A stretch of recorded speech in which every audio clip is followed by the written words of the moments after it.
Hi and welcome back. आज हम fungi के बारे में डिस्कस करेंगे।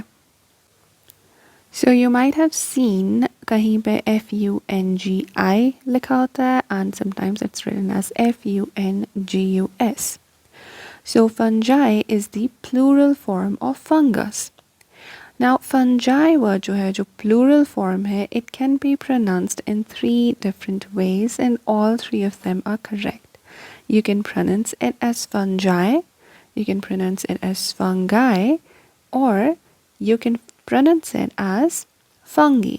So it's up to you which one you would like, but all 3 of them are correct. Let's move on to the main topic now. What are fungi?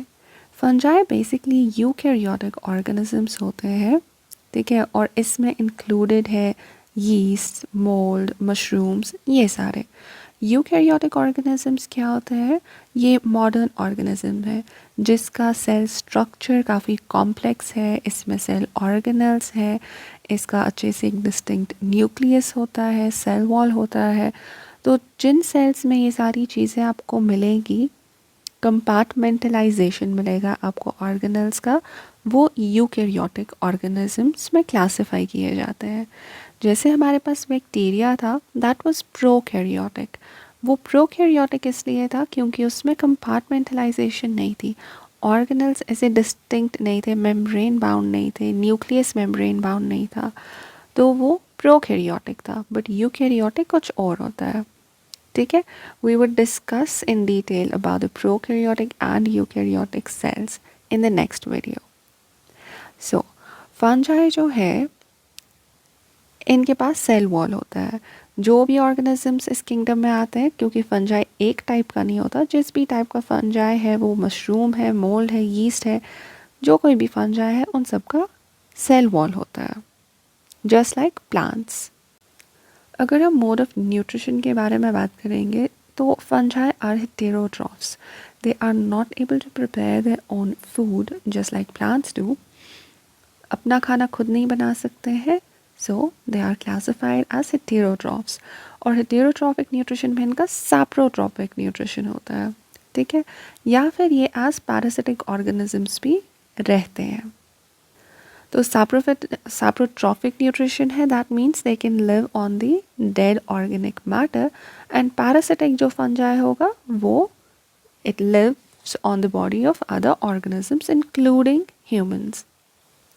इनका mode of reproduction क्या है? They reproduce by the means of spores. इनमें spore formation होती है, unlike bacteria जिसमें binary fission था. And spore formation is a means of asexual reproduction. Apart from that, fungi can also withstand extreme environmental conditions. ठीक है, बाकी micro organisms उतनी extreme conditions को बेयर नहीं कर सकते, विथस्टैंड नहीं कर सकते, but fungi can withstand extreme environmental conditions. Apart from that, fungi cells are usually larger than the bacterial cells. ठीक है, sizes में range है from 1 to 5 micrometers in width and from 5 to 35 micrometers in length. Fungal sales या तो elongated होती है या spherical होती है. जैसे बैक्टीरिया में था, उसमें cells were of many different shapes. यहाँ पे लेकिन फंगल सेल्स यूजुअली इलोंगेटेड या स्फेरिकल होती है शेप में. Together with bacteria, fungi responsible होता है for break down of the organic matter.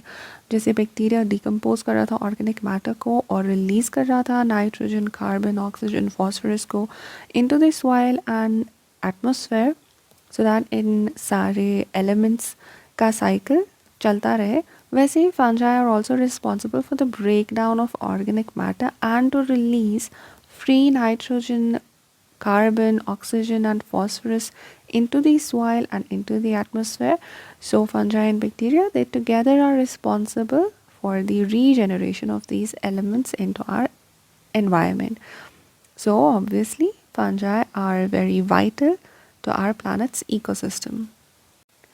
As was the case with bacteria, fungi are both friends and enemies of humans. Okay? We have certain useful fungi and we also have harmful fungi. So fungi useful कहाँ पे होते हैं? Because fungi are essential in the making of bread. Bread बनाने में fungus की ज़रूरत पड़ती है। वाइन, बेर, इन सब चीज़ों की जो फर्मेंटेशन होती है, अल्कोहल फर्मेंटेशन हो या फिर साइट्रिक एसिड फर्मेंटेशन हो, इन सब चीज़ों के लिए फंजाई इम्पॉर्टेंट होता है।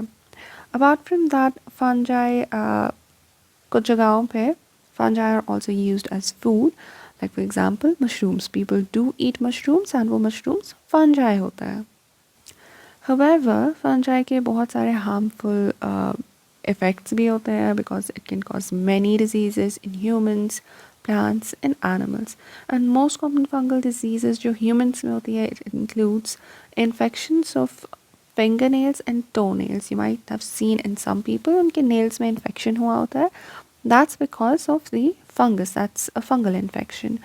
Or there are other infections like vaginal candidiasis or ringworm.